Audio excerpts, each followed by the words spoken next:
generations. And now, the power of two restores the one.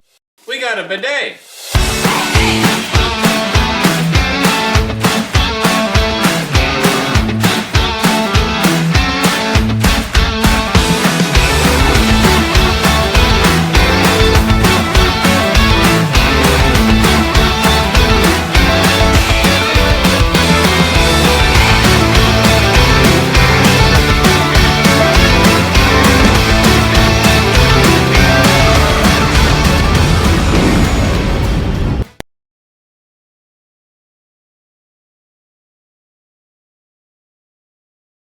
Hey everybody, and welcome back to another video. Today we are covering the new movie called Maxxxine. This is probably one that maybe slipped through the cracks for some of you, just because if you haven't seen the other two movies, this one maybe didn't jump out to you.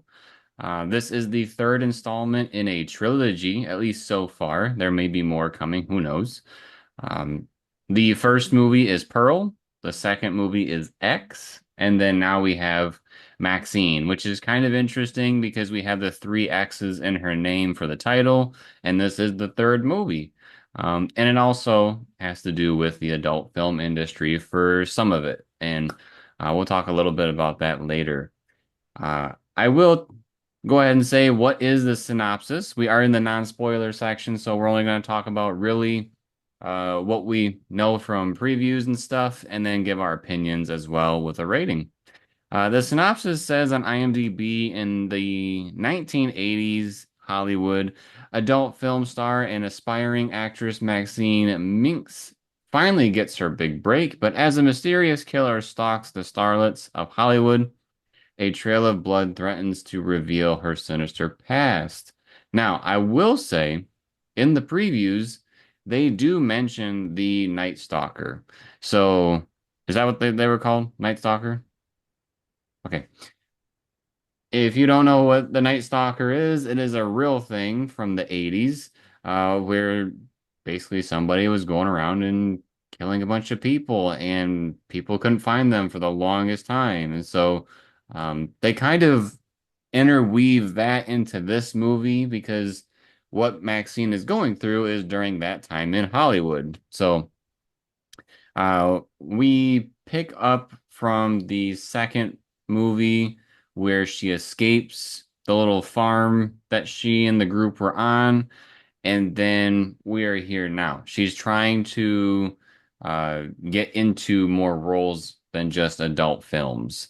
And we get that from the trailer. We have the little snippet of her audition, which actually opens the movie, which is kind of nice. But what are my thoughts about the movie, since we already covered what it's about? I thought it was good. It did keep me interested. I unfortunately think the ending was kind of lackluster. It really wasn't what I was hoping for. I was hoping for some other, like a bigger twist, maybe. Um, I thought the music was great. They definitely set the atmosphere for the 80s. There was a lot of times where we were just following Maxxxine walking around town, listening to 80s music and really getting the feel of the environment. I thought that was pretty effective. Let's see. There was one more thing I was going to say. You don't, the other thing I was going to say is I don't believe you really need to see the second movie. I mean, it helps, of course, to understand some of these things that are going on, but I feel like the film portrays enough of what you need to know from the second film to understand what's going on in this film. So I don't know what your opinion is, Sarah, on that, but I kind of feel like they did a pretty good job of, being subtle about it, but not over explaining from the past. I feel like there's enough flashbacks and they're very, very short because it's more like she's having PTSD from it. So she's just having like little blips of visions of things that happened in the past. It's not like full on scenes. But I feel like there's enough to give you a sense of what she's going through or what's kind of haunting her that while seeing the second movie probably would help understand what's going on. You don't necessarily need to. And the first one, referring to Pearl, really kind of has nothing to do with this. It's related through a very thin thread. So, you really don't need to see that one before seeing this either. I think you could easily see Maxine on its own. I would agree. Um, I'm trying to check IMDb for something really quick. Because Well, I while thought you're it, looking for oh, that, I found it. okay. So one thing I thought was kind of interesting about these flashbacks, if you haven't seen the second movie, um, Mia Goth, the actress that plays Maxine, she actually plays two characters in X. She plays Maxine, of course, and then she also plays this older lady. And what I thought was interesting is that in this movie, when we're getting those flashbacks from the second movie, the older lady is the only one in the flashbacks, at least from what I remember. And the reason why I think that's interesting is because then they don't have to accredit the other actors and actresses for those scenes. It was always her. Yeah, we did also see Maxine in one of those previous scenes from the second movie, but again, it's that same actress. It's nobody Right. but that one actress in any of the flashbacks or filmings. Yeah. So I just thought that was kind of interesting that I would argue that they specifically nitpicked those from the second movie so they didn't have to. Because like Jenna Ortega is in the second movie, right? She's a big name. And so if she popped up in this movie, it makes me wonder if they'd have to shell out, some extra money just because she's part of a flashback scene.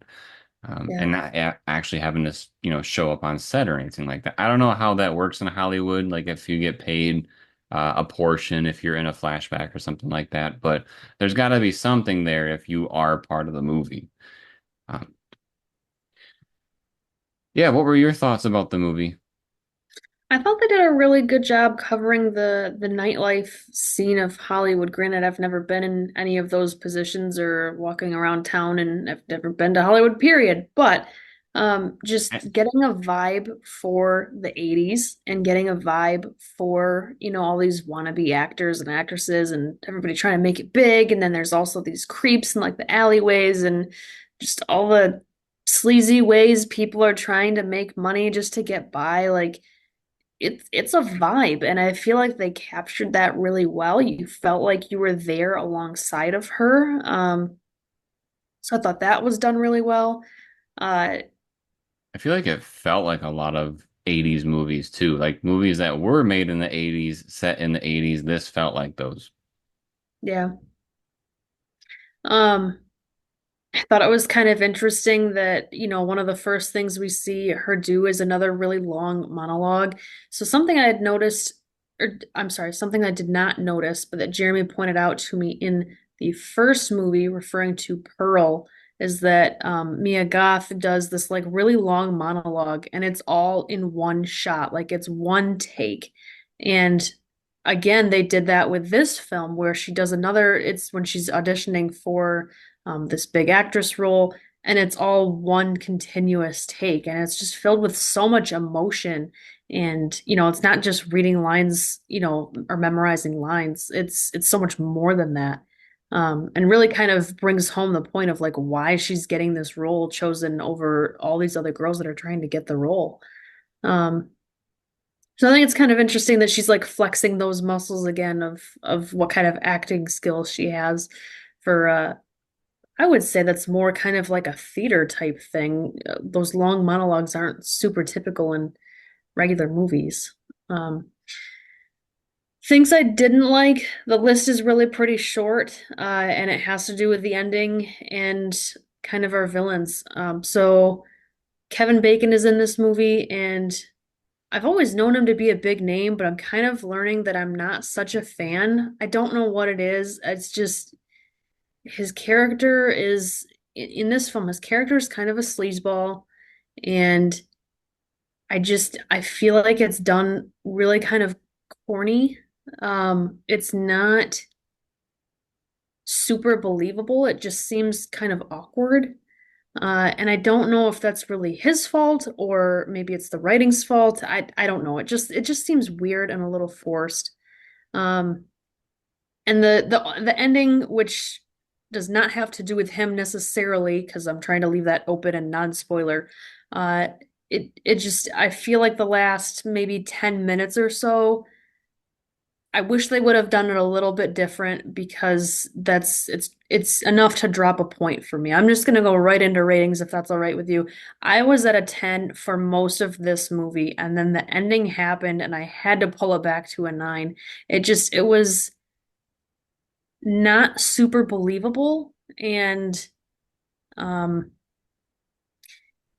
trying to find ways to describe it without just outright saying it. We'll get to it in the spoiler section, but I'm at a 9 for this film. I really enjoyed it, but the ending was just it just wasn't there.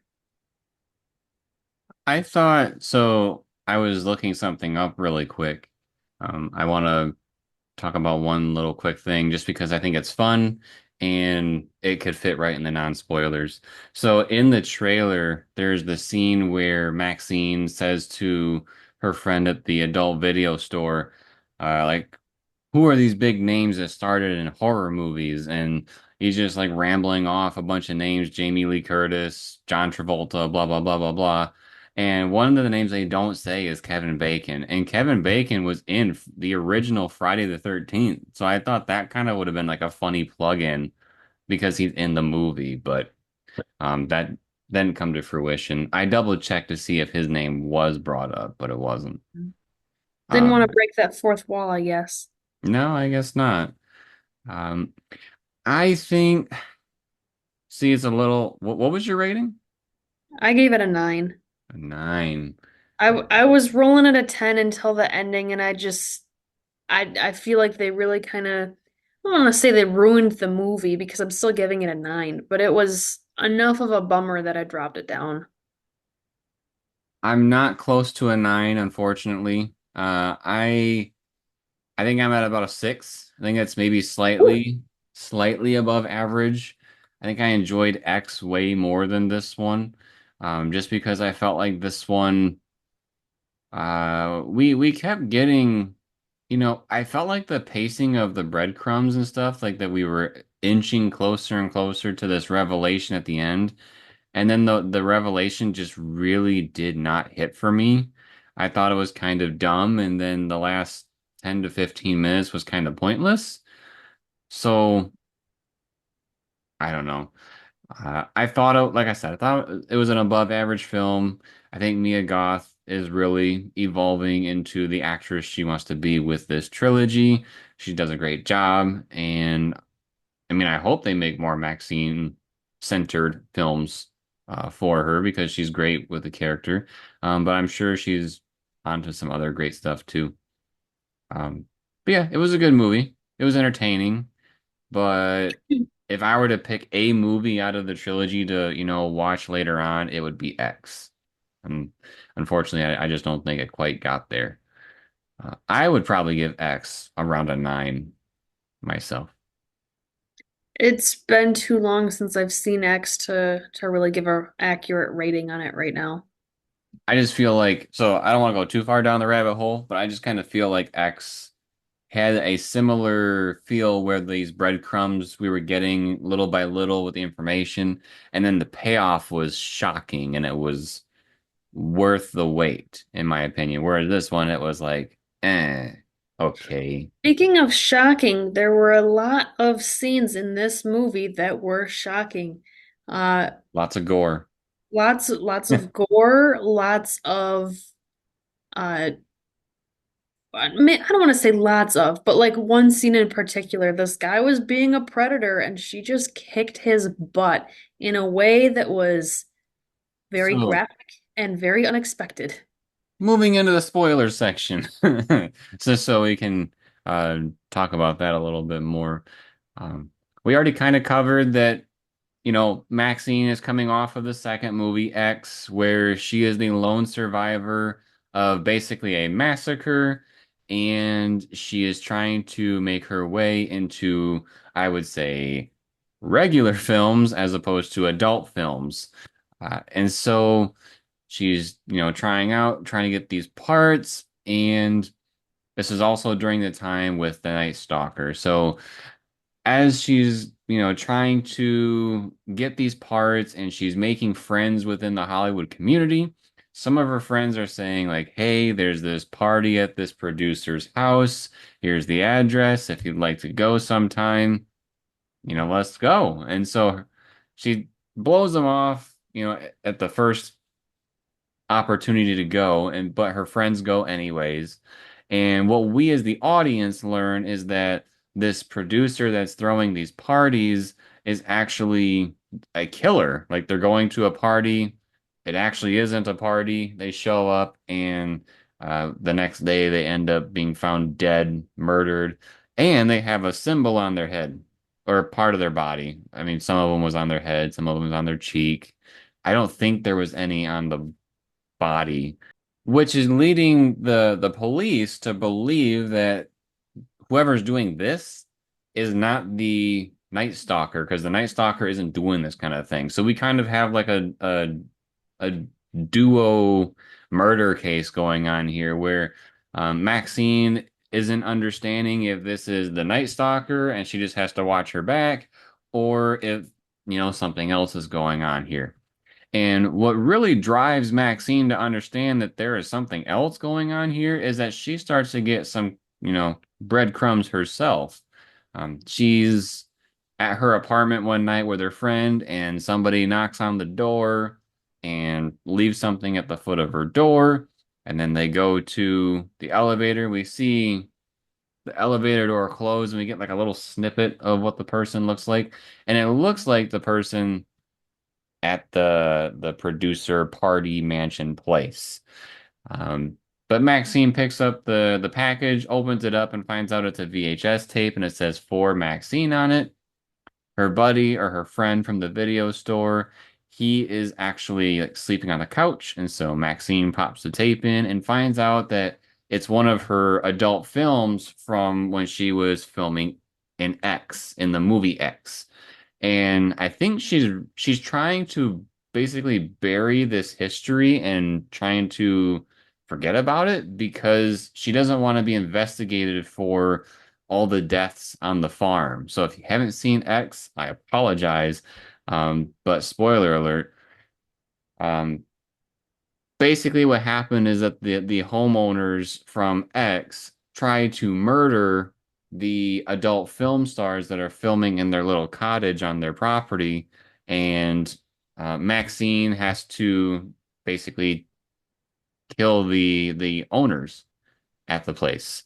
I believe And the guy dies on his own, but then she murders the woman, which is Pearl. yeah, but at that point in time, she was going by, or not going by, her name is Maxine Miller, and so she changed it to a stage name of Maxine Minks during this film. Right.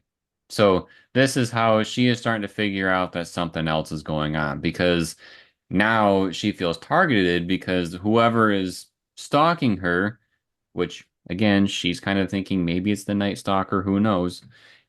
They're dropping things basically at her feet saying, "Hey, you know, we're watching you," kind of a thing. We are targeting you. Here are things for that proof.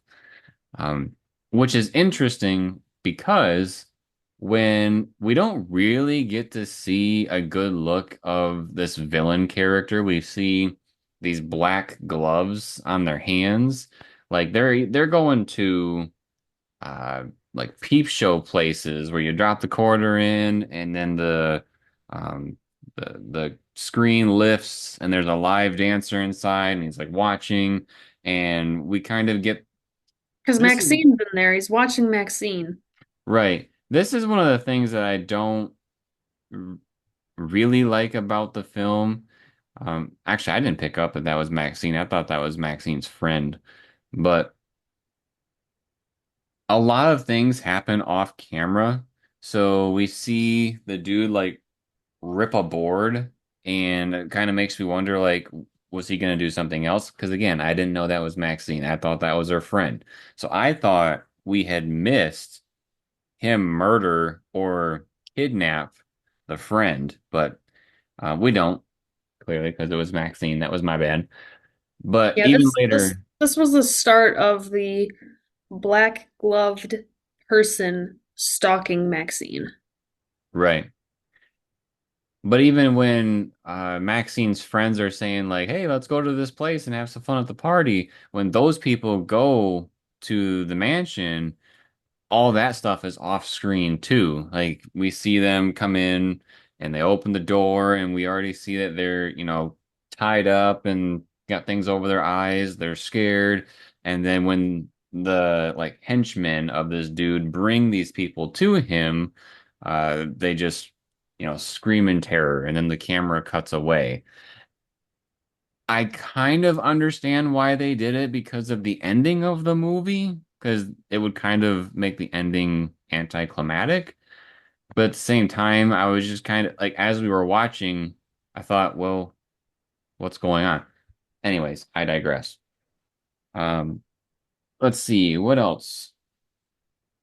Oh, so when the black gloved guy leaves, he goes into a cab. Like after he drops the tape off at um Maxine's apartment, and then he leaves. He goes outside. He gets in taxi. I don't know if he's an actual taxi service. I don't think he is.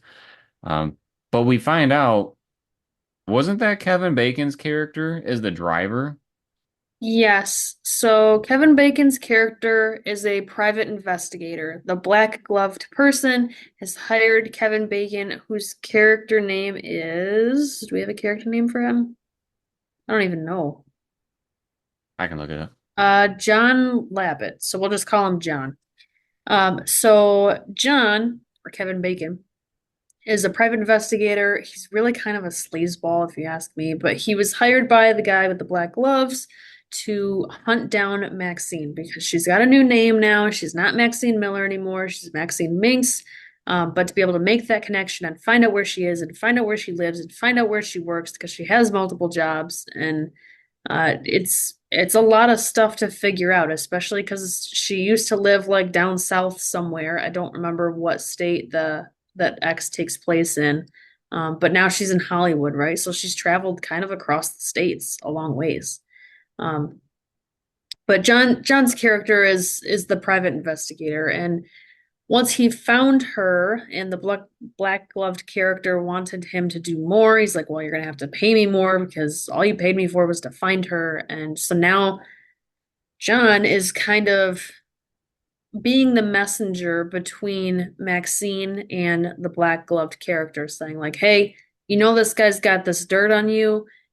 We know you did stuff that, we don't fully have proof of, but we have enough proof to end your career if you don't give us Referring what you want. referring to the murders on the farm. Yep. So they're trying to get Maxine to go to a very specific address, which happens to be where those parties have been to. Right. But Maxine kicks butt. She, on her way home, and I don't know 100% where this takes place in the story in terms of like before or after with the events we were just talking about, but it happens fairly early in the film. She is walking home. She notices this guy walking behind her. She doesn't know if it's a stalker or just some other creep, but the fence between two different roads is locked, so she can't get to her apartment without going all the way around the block. But now she's in this alley that's fenced off at one end, and there's this guy with a switchblade at the other end. So what does she do? She pulls a pistol out, she makes him strip down naked, and then she stomps on his manly parts with her high heels. His coin purse. They just explode, and it's so graphic and so gross. And boy, does she have balls to do that. We'll just say it, put it like that. Yeah, that was like setting the tone for the grotesque stuff in the film. Yep. Well, and nobody messes with Maxine. She's not afraid of anybody. Yeah, because the Kevin Bacon's character, he was following her, right? After this encounter, they had dinner when they first talked about things, and he basically had been following her the rest of the time because, he's trying to report back to the black gloved guy. And so uh he's following her into her work essentially, and she picks up on it and she gets out of her car and she puts her keys in between her fingers and then punches him a whole bunch of times, and so he gets like super bloodied, which I thought was interesting. Like, can you imagine seeing somebody at your, like, she was at work out in the open. Can you imagine like a crew member just seeing that, being like, "Whoa, what just happened here?" You know? Yeah, that was pretty crazy. She smashed his mirror too, so this wasn't a quiet little encounter or just like a swift little punch. This was a beatdown.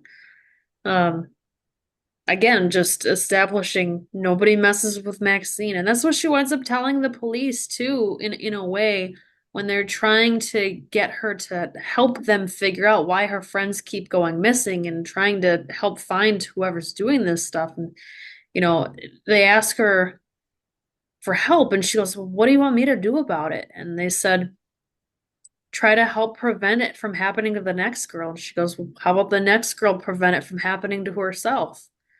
Which I get in a way, and hear me out on this. She's trying to establish that, you need to take care of yourself and everybody should be taking care of themselves and watching their own backs. But then it jumped to the end and she winds up being trapped. And it's kind of one of those things of like, as tough as she is, even she got at one point, and she should have been trying to help that next person because the next person ends up being her at some point. And we'll get to that later, but I thought it was a really interesting turn of events, the way, she's portraying herself to be so tough, but at the same time, you got to look out for others too. Right. See. We get a whole So, bunch of subplot with her and becoming famous and whatnot. I don't want to focus on it too much because I don't feel like it added a whole lot to the movie. It was kind of just more or less establishing that she's willing to do whatever it takes to become famous. The movie that she's trying to, or that she gets a part in, is The Puritan 2, so it's a sequel. They're having some flashbacks shot with the girl from the first Puritan, so she's kind of giving her some tips and tricks of Hollywood and whatnot and how to deal with these different directors. And she winds up going to a party at said Beverly Hills mansion or wherever this is. And we find her later chopped up into pieces. Um, I do want to point out, because I don't want him to get lost in the mix of things. Um, so throughout the movie, Maxine is having these flashbacks, like we've been mentioning, and they're like PTSD flares. Even in like Sarah's picture there, Maxine believes that she sees the old woman in the Psycho house, like the movie Psycho, not calling someone Psycho, the Bates Motel, and all that good stuff. And so she starts feeling like she's seeing things, she's remembering things. There was a scene where she had to get her face molded for part of the movie, The Puritan 2, and she like freaks out and hyperventilates and like rips it off because she's feeling like these memories are becoming more and more real. And so, because she knows that the cops are kind of on her case, she talks to her agent, which is Giancarlo's character, right? I don't want him to get lost along the way. And his name was Teddy Knight, which is kind of an interesting name. Um, but yeah, he is an agent for actors and actresses. And he's basically saying, just play it off as if you know nothing, and I will take care of every single thing. And that's basically what she does do moving forward, except when Kevin Bacon's character decides to get a little too nosy, John, I believe, they basically trap him and they stick him in a car and they handcuff him to the steering wheel. And the way that they trapped him is that Maxine went into a club where she knew the workers, and she was basically we don't hear her say this, but we know what she's basically telling them is like, hey, yo, he's coming. And basically the people in the club that she's talking to uh gang up on him and take him out to this car area, and it's a junkyard. I believe it's the junkyard. Looks like it. So he follows her to the bathroom and finds out she escaped through the window, or at least that's what he thinks. My guess is she probably just went through some little back door that he doesn't know about, but it looks like she escaped through a window. So when he goes around back to the outside of the club to see if he can find her, that's when she's standing there with um, Teddy Knight or Giancarlo's character, plus her other friend that owns a junkyard nearby. And so that's when they gang up on him, and she hits him with something like a bat or something to knock him out. I don't Either that remember or what her she friend did. did, didn't he? Somebody does. Um, But he but yeah, gets knocked out, and then he gets chained to the handcuffed to the steering wheel of the car. yep. And so he's in a press, basically. So the a press that would smash a car. And so they got him in there, they push the button, and he's like basically pleading for his life of, don't do this. And then he basically accepts what's happening and starts talking to God because, he wants to be right with God before he goes out. Um, but the way we see his death, because it's kind of off screen, is he disappears in the window as the thing is crushing him. And then once he disappears, we see basic I don't know about you, but it looked really dark and almost looked like Willy Wonka chocolate coming out of that car. But there's like blood that pours out of the bottom of the car, and that's what we get for the kill there. I Uh, didn't think it looked like chocolate, but it did seem like a lot of blood. right. And they didn't even crush the whole car. I think they were like, yeah, he's losing some serious blood. We can just turn it off now. Well, I think they crushed it as much as they would crush any other car. Hmm. All right, so let's see, because we're getting close to the end of the movie here. Yep. So Kevin Bacon character, John, he gone. Gone. So Maxine decides to go to this address, that she is aware of, and the cops follow her. The two cops that have been begging her for information this whole time. And she goes to the mansion. It's pretty quiet. Nobody's around. And she eventually gets to the room. Let's just call it the conference room, so to Sure. speak. And this is where us as the audience have seen where a lot of the other girls essentially end up leading to their death is this room. So Maxine is walking towards this room, and in the very, very beginning of the movie, like even before she does her little audition thing, there is a black and white film that is playing, and it is Maxine as a little girl, and she's doing a little dance routine, and somebody the cameraman, which is her dad, is saying like trying to be encouraging and also setting up that mindset of success. And she says, "I won't settle." Do you remember what the exact I wording was? I believe it's I will not accept a life that I do not deserve. There you go. And he even says like, "Slow down. You're talking too fast. Actually mean it when you say it." So like he's really trying to drill it into her brain of a way of living. And so when Maxine, the adult now, is approaching this room, this tape is playing as she opens the double doors. And we see the black gloves and all that taken off to the side, and we see that there's someone sitting next to it, and this is where we get the big reveal of This who is where the movie goes downhill. right. So the big reveal is that it was her dad the whole time, and her dad, I believe, wasn't it in X, there was always like a random TV on and it was like a preacher preaching. Do you remember that?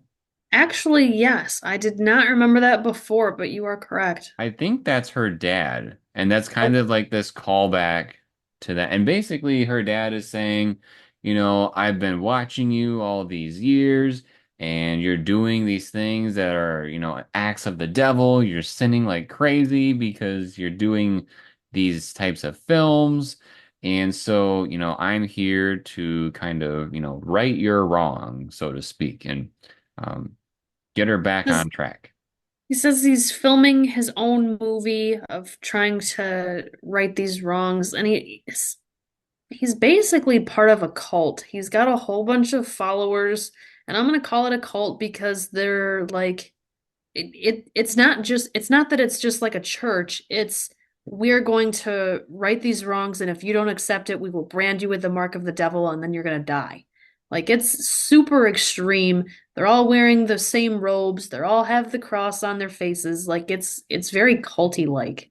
It's kind of funny though because so he puts a bag over Maxine's face to knock her out, and then he ties her to, I don't know if it was a tree or a pole, but basically ties her up so she's standing up and she's like right next to a swimming pool, and all the followers are surrounding them watching.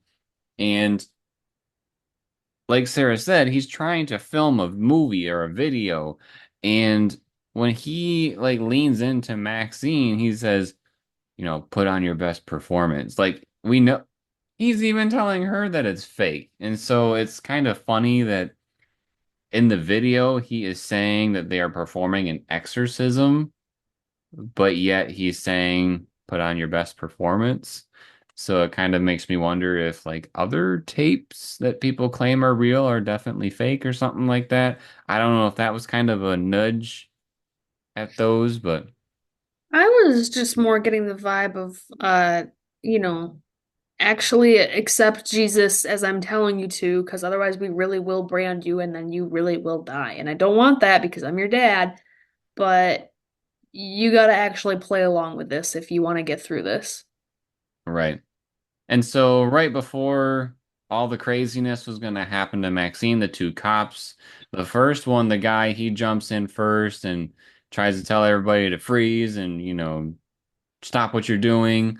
And one of the followers of her dad pulls out a shotgun from underneath his dress, basically. And then the second cop comes out, shoots that person, and then a gunfight breaks out. Um, the the dad falls into the pool, I believe, and then he just kind of scurries away. He gets out of the pool, runs away, goes behind the building, and he's trying to take Oh, off. but not before Maxine finds like a switchblade in her pocket or something and she cuts the rope free and then she shoves the switchblade up her dad's nose. That was so gross. We didn't really Was that her see. dad?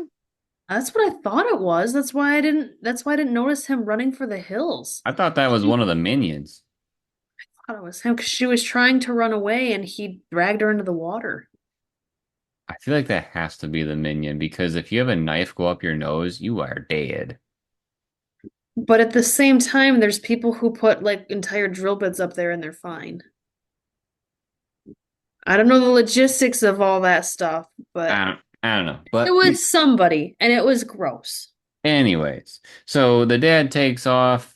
Maxine notices it. She takes off after him. The cops take care of business in that little swimming pool area, and they go after Maxine and are no, the cops go first, and then Maxine comes up there. Because so the cops tell Maxine, stay back, don't worry.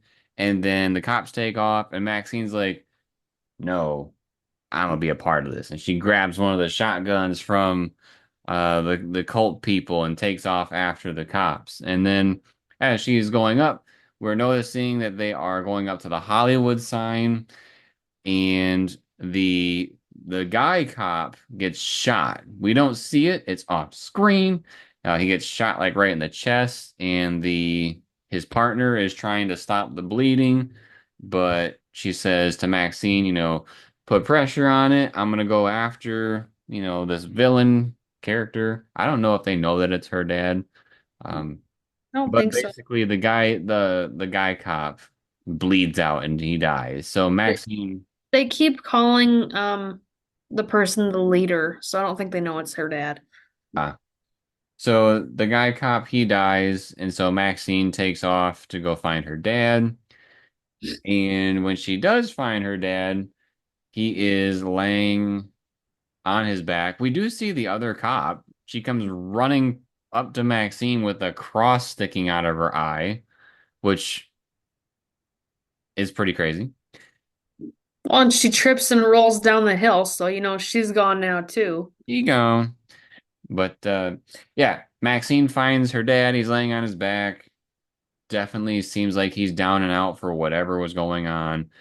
And Maxine has this little back and forth with him. And This we, is where I really like this what happens after this is where I officially had to dock this thing a point because I'm like, we should have just ended it here. yeah, because it like cuts off, right? And then it's like a month later or something like that, where she's filming the movie that she was supposed to be a part of. And eventually there's a premiere, and And a we're TV interview. we're seeing the rest of the film from the point of when they're at the Hollywood sign through flashbacks. And so yeah, that was kind of weird. But we do get one last like gory scene at the end of the movie here. And even though the cops and the helicopter flying overhead, during all this craziness are telling Maxine like, "Hey, don't do nothing." She blows her dad's head off, and it was graphic as heck. See, and that is what drove me nuts is the police were there. They had spotlights on her, like it was clear as day that she killed him. But yet we just saw that a month later she's doing TV interviews and movie premieres and she's being seen as a hero and stuff. And like I get that she killed a serial killer, but he was lying on the ground with no weapon. Like it was totally not self-defense. She just openly murdered the guy. And I feel like there is not a chance in the 80s or now that she would have been able to just be let free like that. Like no punishment whatsoever, nothing. I don't Um, know. She may have been deemed a hero by society for some like I think there might be some sort of loophole in that system based on what was happening. Because like but he didn't have any weapons on him. Like he wasn't actively trying to kill anybody at that moment. no, but I mean, even the Night Stalker that was going on, if someone had killed the Night Stalker and someone was like, but did the Night Stalker have a knife? Did he have a gun when this happened? Because if he didn't, the other person's going to jail. Like, I feel like that would be so backwards. I don't know. I think it comes back to that innocent till proven guilty. And if the person's dead, have they been proven guilty yet and stuff? And regardless of how Um, that stuff would all play out, because I don't want to go too far down that rabbit hole, I don't think a month later she'd still be doing everything perfectly normal with no repercussions whatsoever. Like it just seemed a little off, and I really wish that he would have just like bled out from wounds from the fight or something like that. Like it just not showing her shooting him at that moment with the spotlights. Like maybe she killed him before the helicopter got there or something that just makes it not seem so obvious that she's getting caught. Like it's just I don't know. It rubbed me the wrong way. I didn't like it. yeah, it was kind of an awkward ending to the movie. There's some other like little small things that I noticed from the movie that were kind of odd choices. One of them being, so when Maxine got the tape that, said for Maxine and all that. So she tries to invest when she's trying to figure out who sent this tape, she goes to her friend that, works at the adult film store, and she basically says, "Hey, can you like track people by the ones that, make the tape?" And he said, "No, you can't really track them, but I mean, we can see who made the tape as far as like the manufacturer, and then maybe that would lead you to something." And so, he's looking at it, trying to see if it's like Sony, Samsung, whoever. I don't remember all the different names that they said, but what happens is he tells her the information and then she leaves and she leaves the tape behind. And the problem here is this whole movie, she has been trying to avoid people knowing her past. And she deliberately just gave it to her friend and he can do whatever he wants with it.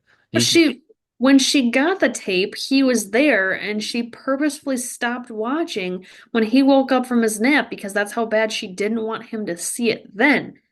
right. So it didn't make any sense of why she left the tape behind. But again, those are like very minute details where, maybe it was a mess up during filming. Maybe she was supposed to take the tape.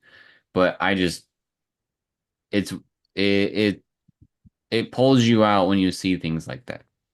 And that's why I think it's not the best thing to happen. Yeah. Yeah, it was definitely odd, but I think it was overall a pretty small portion of, the major part of the film. I thought it was really interesting to see Giancarlo with this haircut.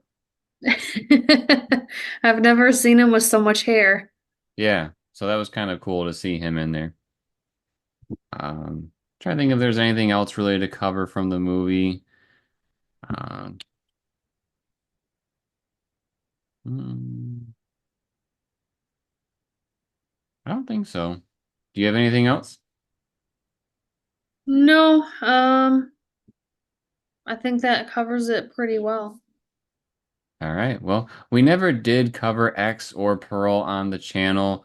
I would definitely recommend seeing Pearl or not Pearl, X if you want to see what else is going on with this Maxine character.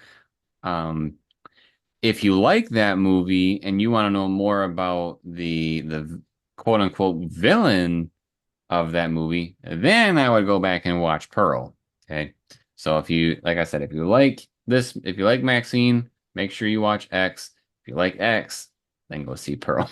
It's kind of weird how backwards it is. It's like George Lucas's movies, um, with how Star Wars was all different with the timeline. Um, but yeah, if you enjoyed this type of video, make sure to subscribe to the channel and turn on notifications. We are trying to do at least 2 movies a month, sometimes more, just depends on which ones we see, because we typically only do them on opening weekend if we see them on opening weekend. Drops a like if you liked the video and drops a comment letting us know what your thoughts were for Maxine. Have you seen the other 2 movies? And I don't know. Did you like them? Did you like this one? What do you think? And then, as always, everybody, thank you for watching. We'll see you next time.